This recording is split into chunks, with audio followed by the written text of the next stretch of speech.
Olá, professor Roberto. Aqui quem está falando é Paulo André.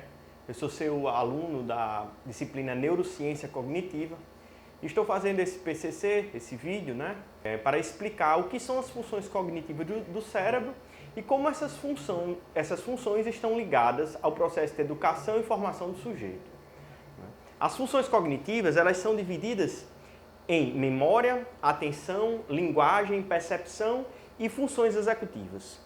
É um sistema cognitivo que nada mais é do que a relação entre essas funções, a memória, a atenção, a linguagem, a percepção e as funções executivas e a relação com o comportamento do sujeito, Desde situações de comportamento mais simples até os comportamentos mais complexos.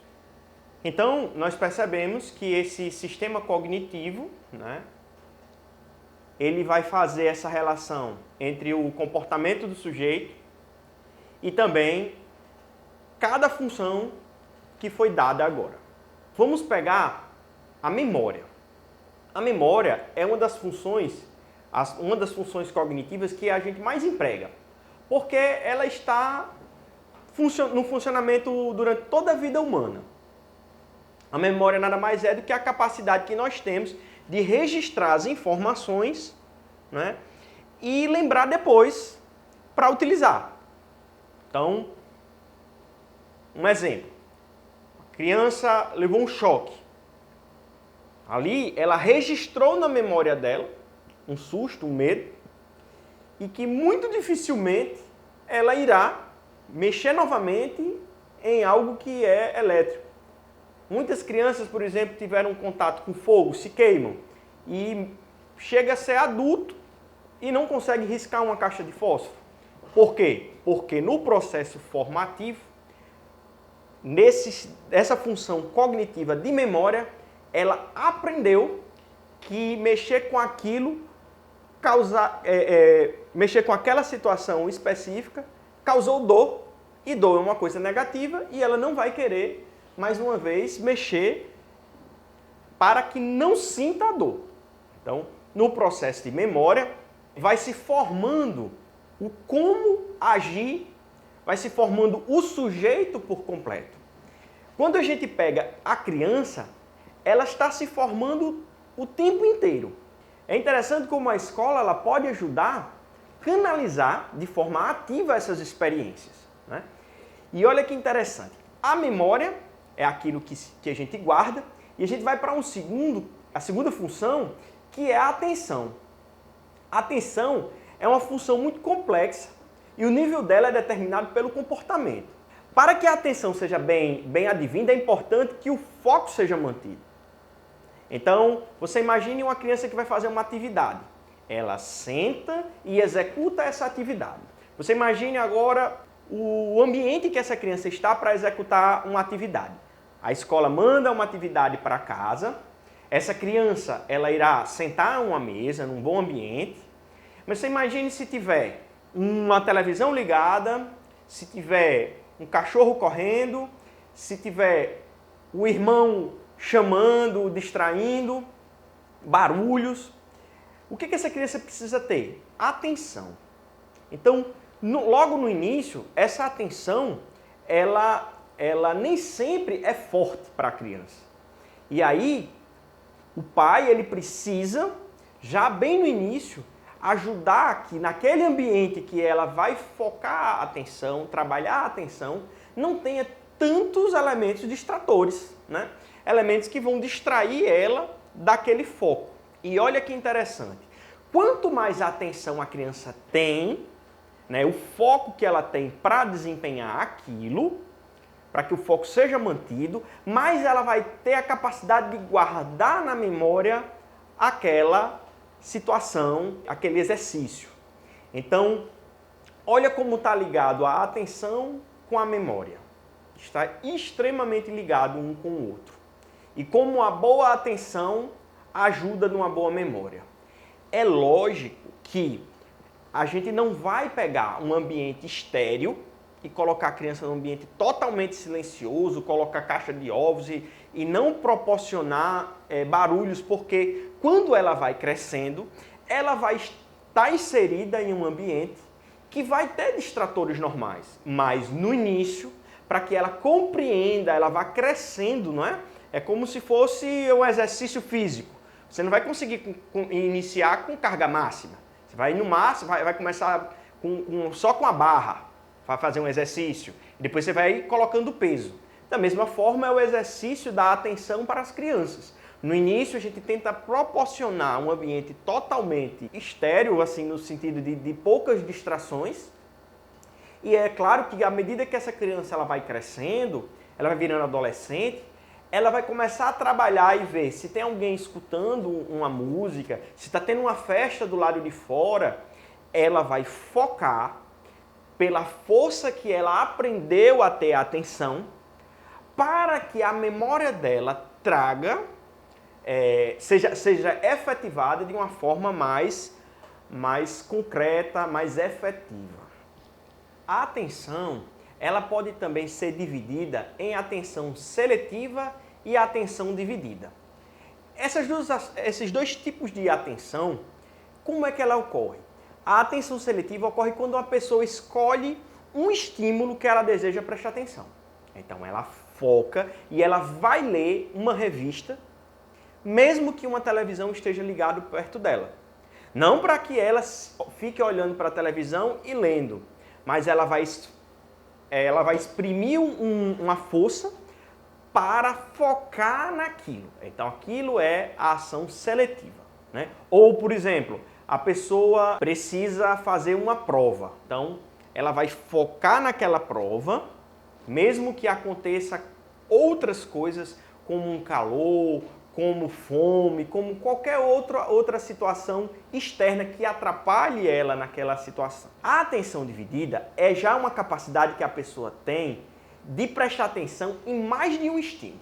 A pessoa ouvir uma música e falar do telefone, ou a pessoa andar de bicicleta e falar com alguém. Então essa é uma atenção dividida. Eu acho muito interessante essa questão da atenção dividida. Ela é muito importante para que nesse mundo muito rápido que a gente está no trabalho consiga fazer várias atividades ao mesmo tempo, mas sempre com o cuidado de que a atenção dividida ela faça com que você não foque em nada e não faça bem feito nada, né?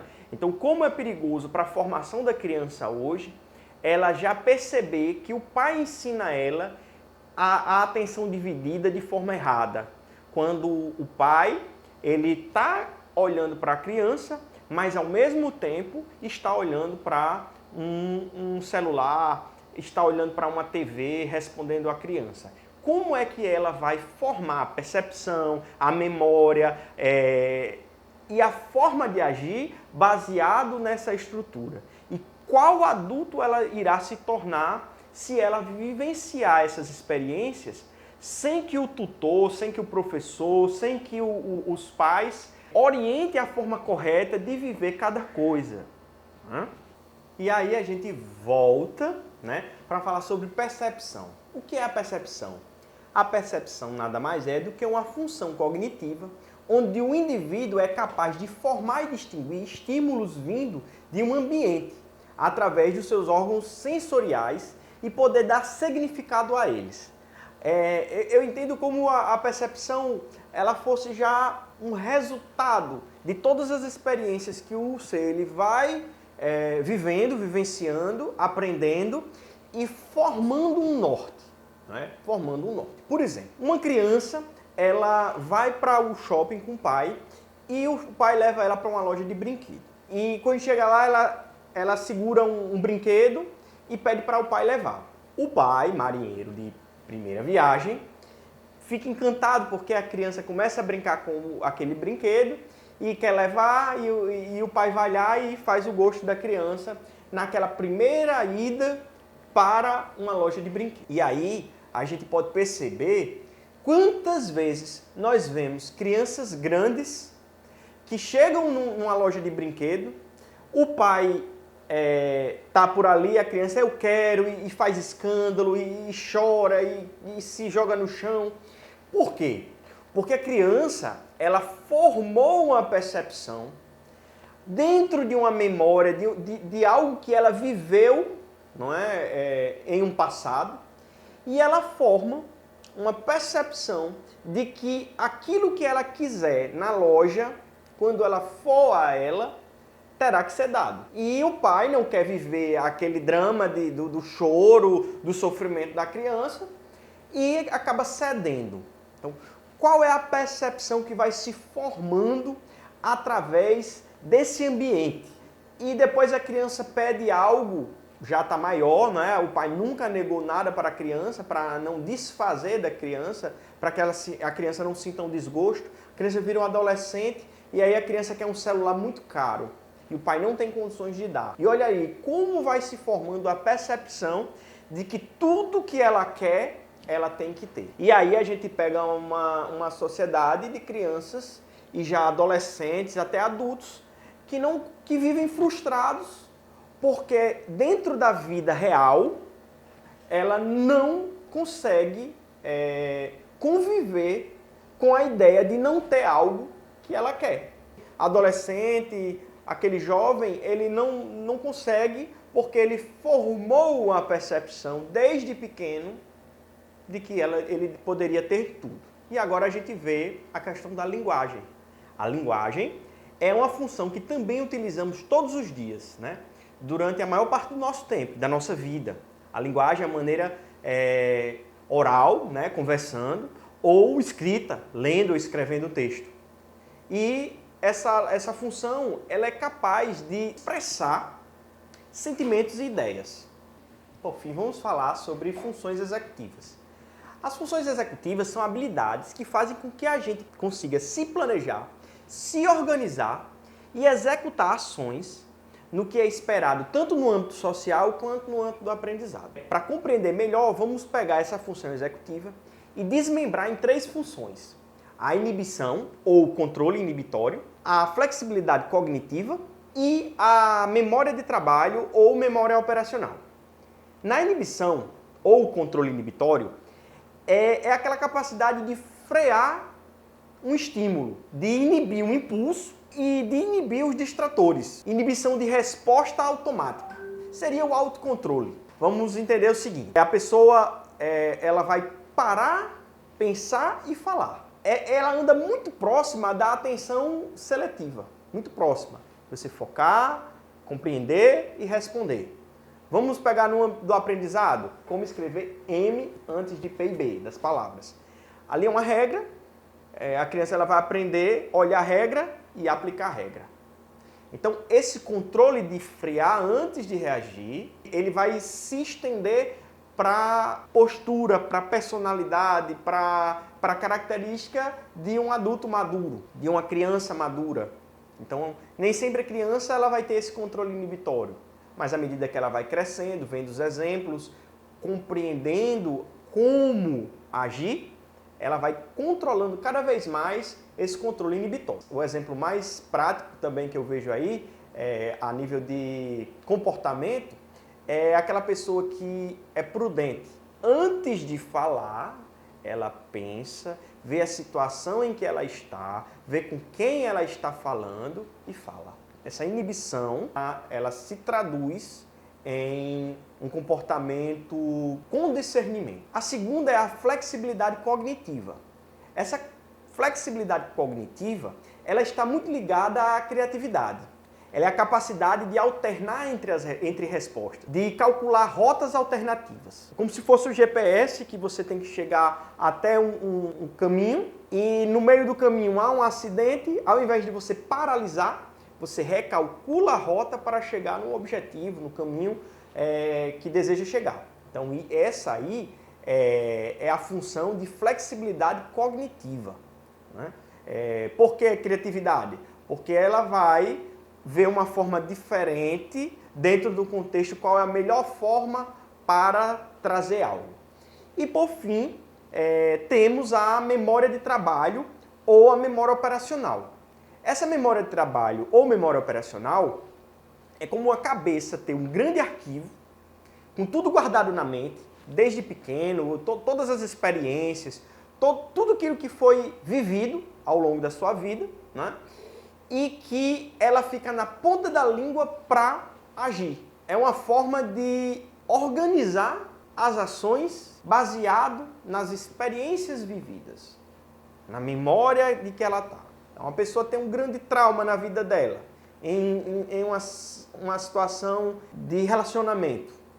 Imagine que se ela não trata aquilo, ela trava e nunca mais vai ter um bom relacionamento. Por quê? Porque quando ela pensa num relacionamento afetivo, ela vai travar.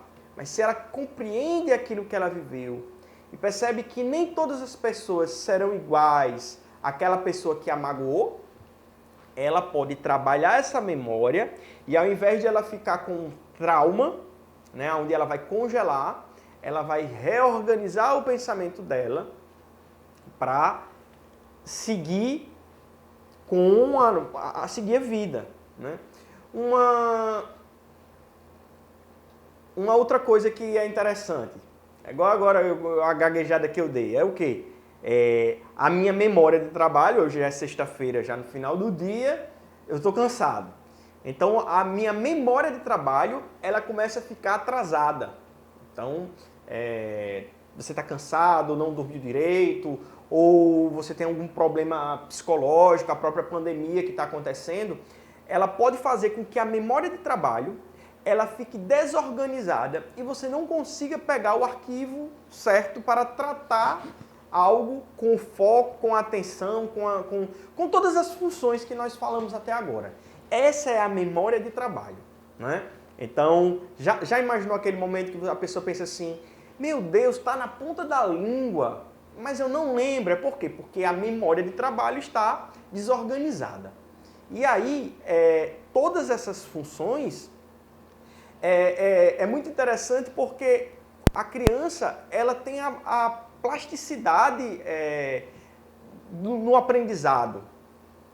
E essa plasticidade ela ajuda a criança a crescer muito rápido, né? Tanto no seu comportamento como nas suas atitudes. E quando a escola ajuda e a família ajuda, o crescimento dessa criança é muito mais pleno, né? É muito mais pleno.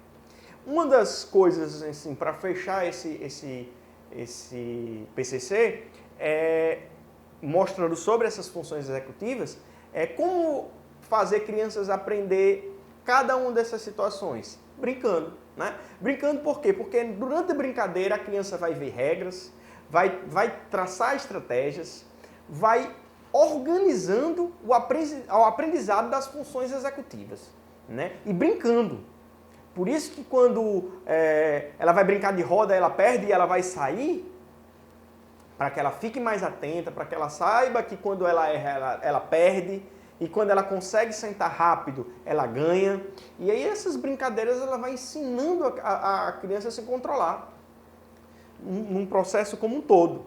E isso, no futuro, lógico, vai formando o ser humano como um todo. Por fim, diante de tudo que foi exposto aqui, eu acho muito interessante a gente tentar ver o tempo que nós estamos vivendo hoje, né, com essa pandemia, como está a criança que está presa, ou como está a criança que passou 5, 6 meses reclusa, como é que está essa criança em que os pais com certeza ainda estão com medo da pandemia, ou passaram muito medo, viram muito jornal, como é que ele está se comportando, essa criança?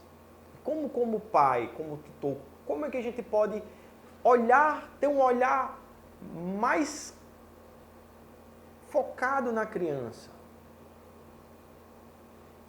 Será que essa criança regrediu em alguma coisa? Tipo, a criança não chorava tanto, mas agora está mais chorona. A criança não fazia mais xixi, voltou a fazer xixi na roupa. A criança anda muito agitada.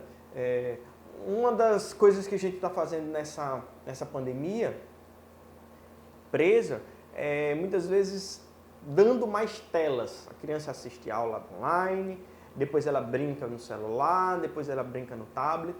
Né? Tem uma experiência que eu vivi com os meus filhos pequenos, que eu percebi quando eles eram bem pequenos, quando eles ficavam mais nervosos, mais irritadiços, quando eles mexiam muito em tablet. E eu conversando com minha esposa, eles diziam assim, por que será? A gente tirava o tablet uma semana e a criança, né, o filho ficava bem tranquilo. Quando ele começava a usar, ele ficava impaciente. Acabava um desenho e começava a chorar, né, na televisão. E a gente foi perceber que no tablet ele ia formando uma percepção deturpada da vida. Por quê? Porque quando ele clicava, ele tinha imediatamente. Ele assistia um desenhozinho no YouTube, queria ver de novo, voltava, e tudo o que ele queria acontecia em segundos. Quando ele transportava aquela percepção dele para a realidade da vida, que ele estava assistindo na televisão um desenho, quando terminava começava a chorar, porque ele não podia ver de novo, ou quando ele queria algo, uma comida que não estava na hora ainda, ou queria comer um doce antes do almoço, e ele começava a chorar porque não tinha, e a gente percebeu que algo estava muito ligado com a formação da percepção da criança, vinda através dos tablets.